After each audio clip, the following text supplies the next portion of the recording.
As histórias que ouvi no gabinete não eram só da igreja, mas do coração humano. E o coração humano é o mesmo em qualquer lugar. Meu nome é Gabriel.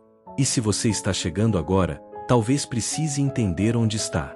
Durante anos, eu atendi pessoas dentro de um gabinete pastoral.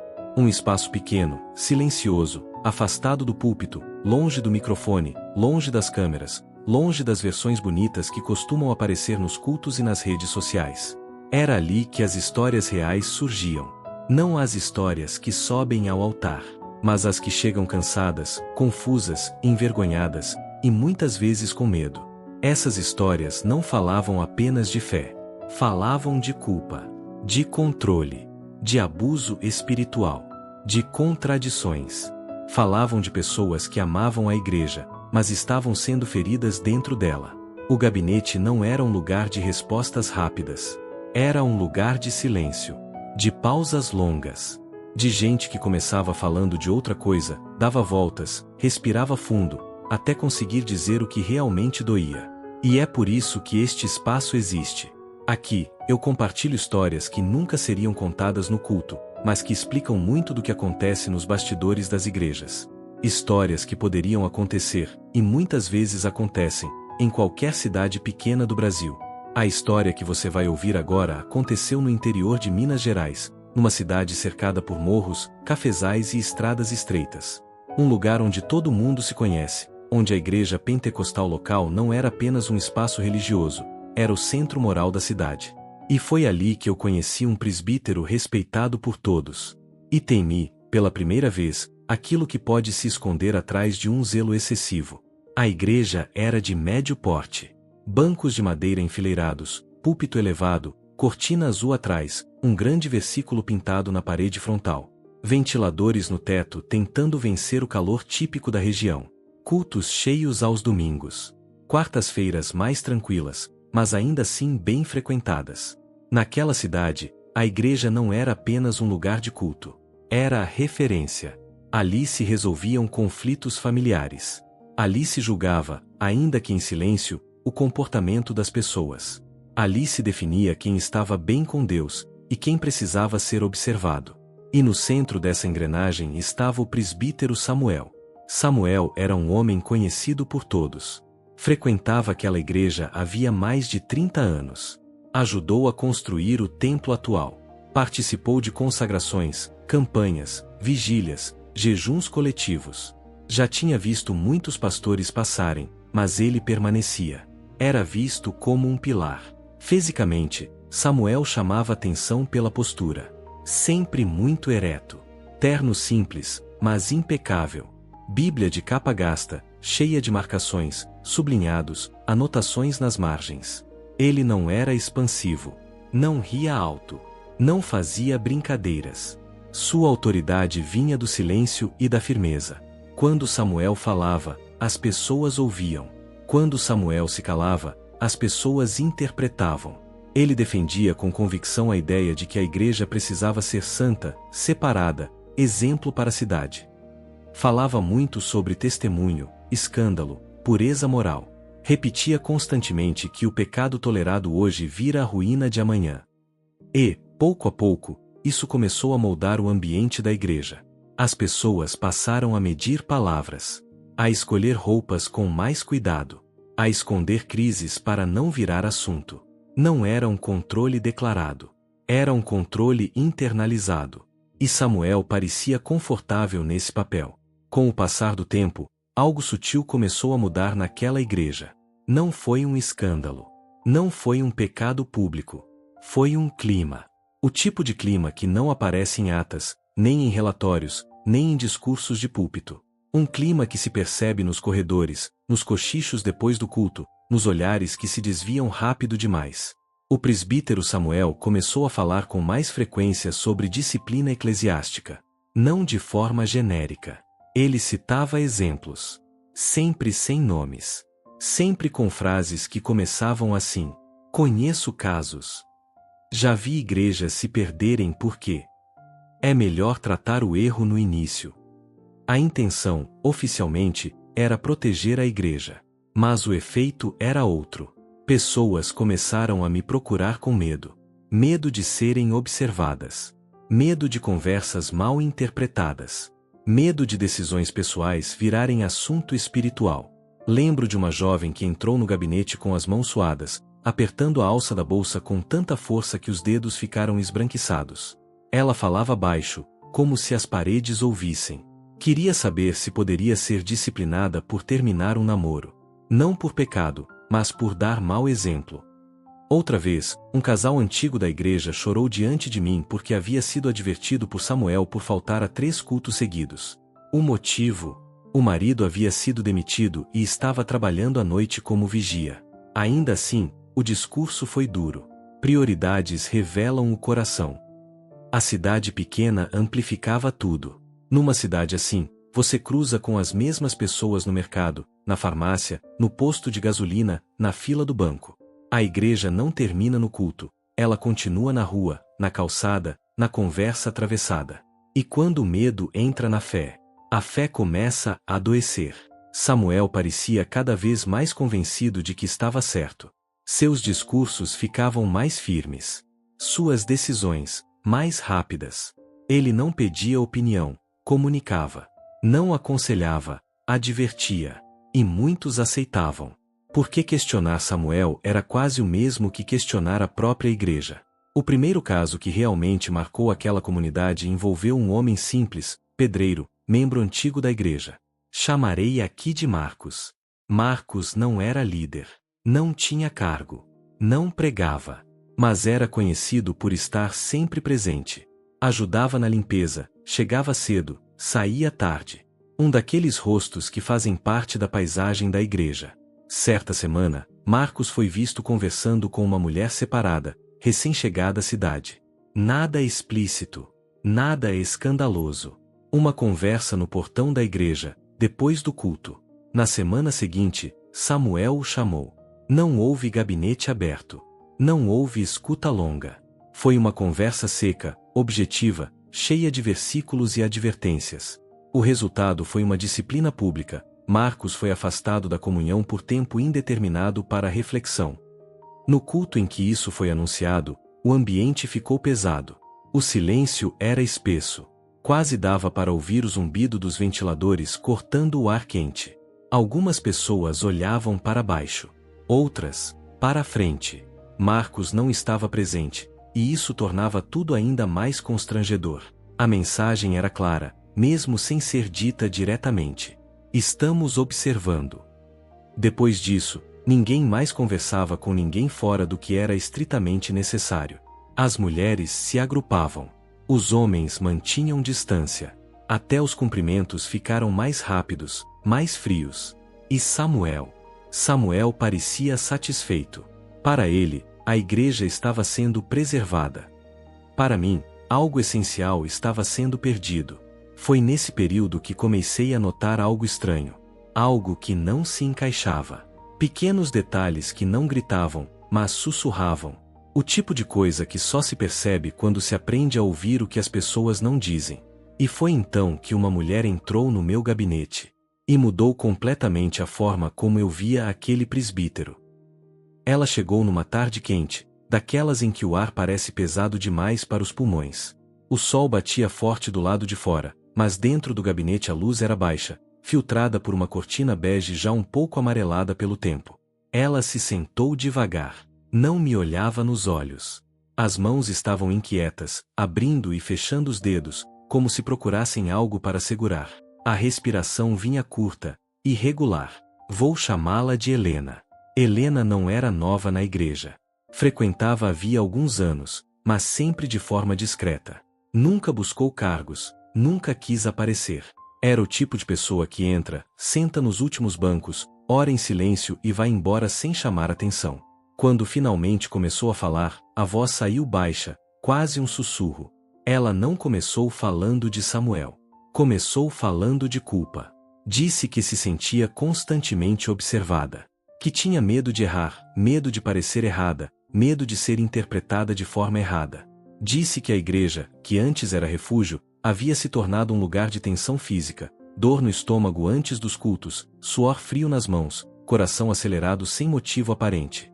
Enquanto falava, seus olhos marejavam, mas ela não chorava. Era um choro contido, represado há muito tempo. Foi só depois de longos minutos, depois de várias pausas e respirações fundas, que o nome de Samuel surgiu.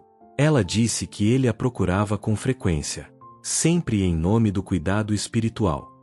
Chamava para conversas reservadas, fazia perguntas íntimas, questionava pensamentos, emoções, desejos. Nada explícito, nada que, isoladamente, parecesse errado. Mas o tom era outro. Ela descreveu a sensação de sair dessas conversas confusa, envergonhada, menor, como se estivesse sempre devendo algo. Como se a fé dela estivesse constantemente sob suspeita. Enquanto falava, percebi um detalhe. Helena não estava denunciando. Ela estava tentando entender. E isso, muitas vezes, é o sinal mais claro de que algo não vai bem. Depois daquela conversa, passei a observar com mais atenção. Não apenas Samuel, mas os efeitos dele sobre as pessoas. Outras mulheres começaram a procurar o gabinete. Histórias diferentes, mas sensações muito parecidas. Todas falavam de encontros espirituais que deixavam marcas emocionais. De orientações rígidas, personalizadas demais. De um discurso que misturava zelo, autoridade e medo. Nenhuma delas dizia claramente, ele fez algo errado. Mas todas diziam, de alguma forma, algo não está certo. E quando histórias assim se repetem, o problema raramente está na sensibilidade de quem sente. Samuel, por outro lado, seguia firme. No púlpito, falava com ainda mais convicção sobre pureza, submissão, obediência à liderança. O discurso parecia se fechar em torno dele mesmo, como um círculo difícil de romper. Na cidade, os rumores começaram a surgir, discretos, fragmentados, quase imperceptíveis. Nada que chegasse como acusação direta. Apenas perguntas soltas, lançadas no ar e rapidamente recolhidas. Você já reparou como ele chama certas irmãs para conversar? Você acha normal esse nível de controle? Será que isso é só zelo mesmo? Mas ninguém queria ser o primeiro a dizer algo em voz alta. Porque naquela igreja, questionar o presbítero Samuel não era apenas um ato de coragem. Era um risco social, espiritual e emocional. E eu sentia isso no próprio corpo. Havia noites em que eu chegava em casa com a cabeça pesada, o peito apertado, o silêncio do gabinete ainda ecoando dentro de mim. A sensação era de estar diante de algo grande demais, sério demais, e perigoso demais para ser tratado de forma leviana. Eu sabia que, mais cedo ou mais tarde, algo iria romper aquele equilíbrio frágil. E quando rompeu, não foi como ninguém esperava. O que rompeu o silêncio não foi um escândalo público. Foi um detalhe pequeno demais para ser ignorado, e grande demais para ser explicado. Numa noite comum de culto, dessas em que o calor insiste em ficar mesmo depois do sol se pôr, eu percebi que Samuel estava diferente. Não no discurso. O discurso continuava firme, seguro, cheio de referências bíblicas sobre ordem, autoridade e santidade. O que mudou foi o corpo. Ele suava mais do que o normal. Passava o lenço no rosto com frequência. A voz, embora firme, falhava por frações de segundo em alguns momentos. Nada que a maioria notasse. Mas para quem aprende a ouvir pessoas, aquilo gritava. Depois do culto, enquanto as pessoas se dispersavam lentamente, notei um pequeno grupo formado perto da lateral do templo. Eram mulheres. Falavam baixo, mas com urgência. O tipo de conversa que não é social, é necessária. Nos dias seguintes, chegaram até mim informações fragmentadas. Sempre assim. Nunca completas. Nunca organizadas. Como peças de um quebra-cabeça que ninguém queria montar por inteiro. Uma mensagem apagada rapidamente. Um encontro fora de horário. Uma orientação espiritual que atravessava limites emocionais. Nada explícito. Nada fácil de provar. Mas o padrão começava a se tornar impossível de negar. E então aconteceu algo decisivo. Uma das mulheres decidiu falar, não comigo, mas com o pastor. Isso mudou tudo. Porque até então, as histórias circulavam nas margens. No gabinete. Nos corredores. No silêncio. Quando chegaram à liderança principal, a igreja deixou de ser apenas um espaço de culto, virou um campo minado. O pastor, um homem mais jovem que Samuel, respeitoso, mas visivelmente desconfortável, me procurou. O rosto cansado, os ombros caídos, a fala pesada. Ele não queria acreditar, mas já não podia ignorar. Naquela semana, o clima da igreja mudou completamente. As orações ficaram mais longas, os olhares mais desconfiados, as conversas mais tensas. Algo estava prestes a vir à tona. E todo mundo sentia isso no corpo. Foi numa conversa reservada, longe do templo, que o primeiro detalhe realmente grave surgiu. Uma mulher, diferente das outras, não falava apenas de sensações. Ela falava de fatos, datas, horários, palavras exatas. Descreveu encontros que começaram como aconselhamento e evoluíram para uma dependência emocional profunda. Ela contou como Samuel alternava entre carinho espiritual e repreensão dura. Como a fazia sentir especial, e depois culpada. Como dizia que ela precisava confiar no homem que Deus havia colocado sobre ela. Enquanto ouvia esse relato, algo ficou claro para mim. Samuel não era apenas rígido. Ele era manipulador. E manipuladores espirituais raramente percebem o quanto ultrapassaram os limites, porque acreditam sinceramente que estão agindo em nome de Deus. A ironia era quase cruel. O homem que exigia disciplina pública por conversas no portão da igreja, estava construindo, em segredo, relações profundamente adoecidas. Quando o pastor confrontou Samuel, o encontro foi tenso. Não houve gritos. Não houve confissão imediata. Houve negação, versículos usados como escudo, e uma tentativa clara de inverter a situação. Samuel dizia estar sendo perseguido. Dizia que o inimigo estava tentando destruir sua reputação. Dizia que tudo não passava de má interpretação. Mas havia algo novo naquele homem outrora inabalável. Medo. E o medo, quando aparece em quem sempre controlou, muda tudo. A partir daquele dia, a igreja se dividiu.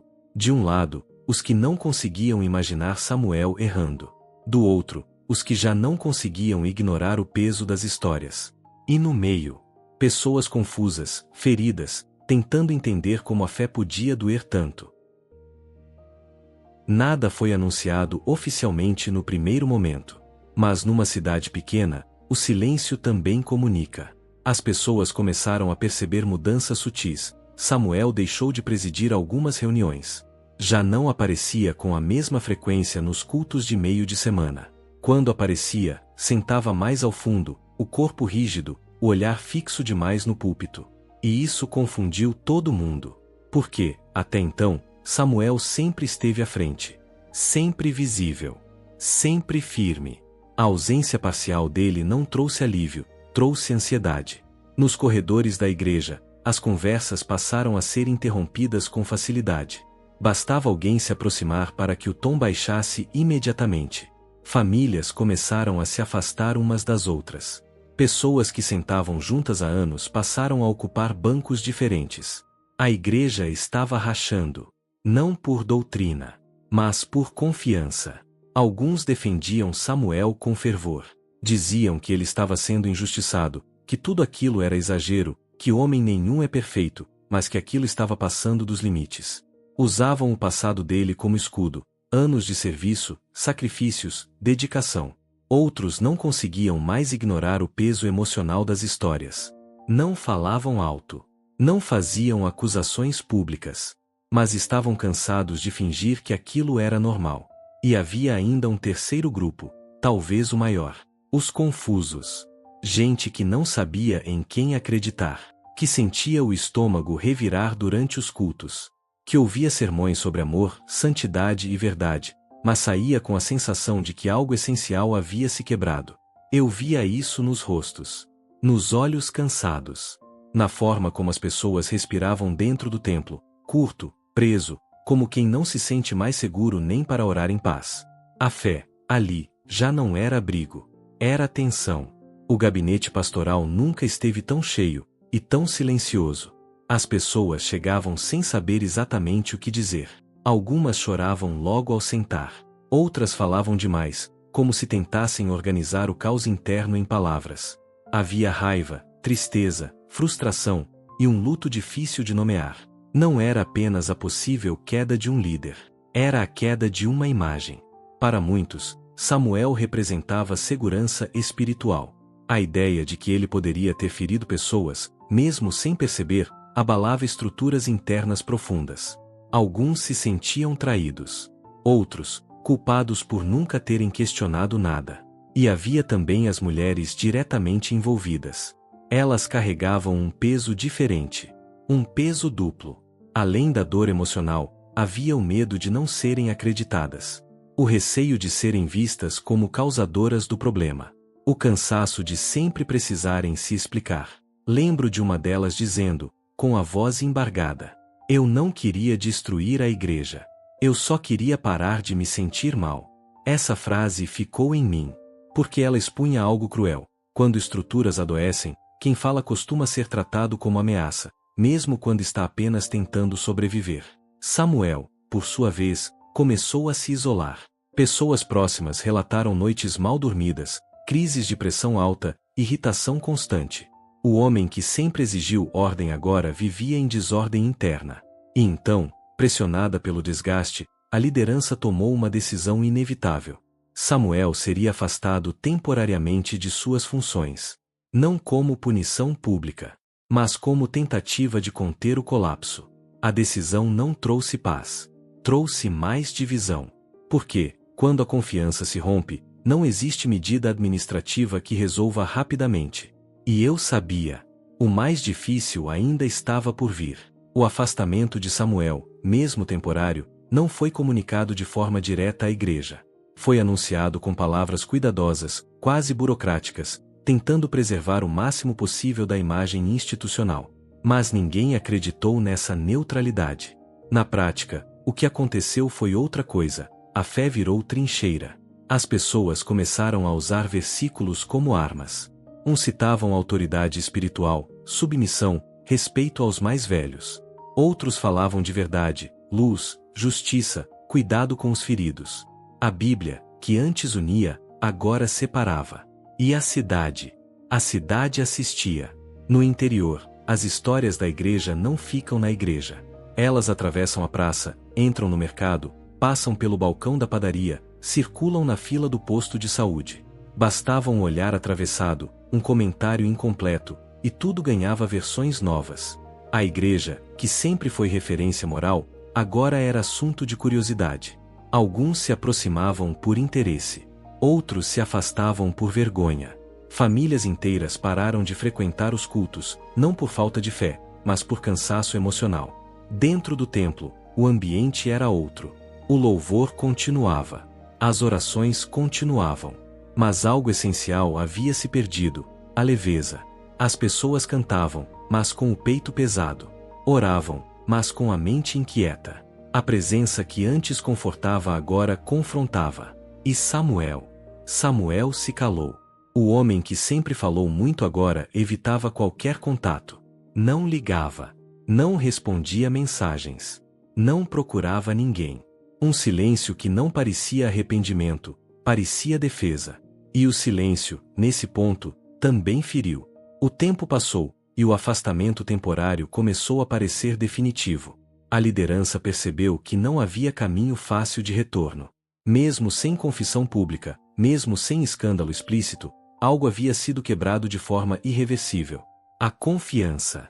As mulheres envolvidas passaram a lidar com consequências inesperadas. Algumas foram apoiadas. Outras, evitadas. Houve quem mudasse de igreja. Houve quem abandonasse completamente a fé organizada, não por descrença em Deus, mas por exaustão espiritual. E houve quem ficasse, tentando reconstruir algo dentro dos escombros. Samuel, por sua vez, adoeceu. Não apenas fisicamente.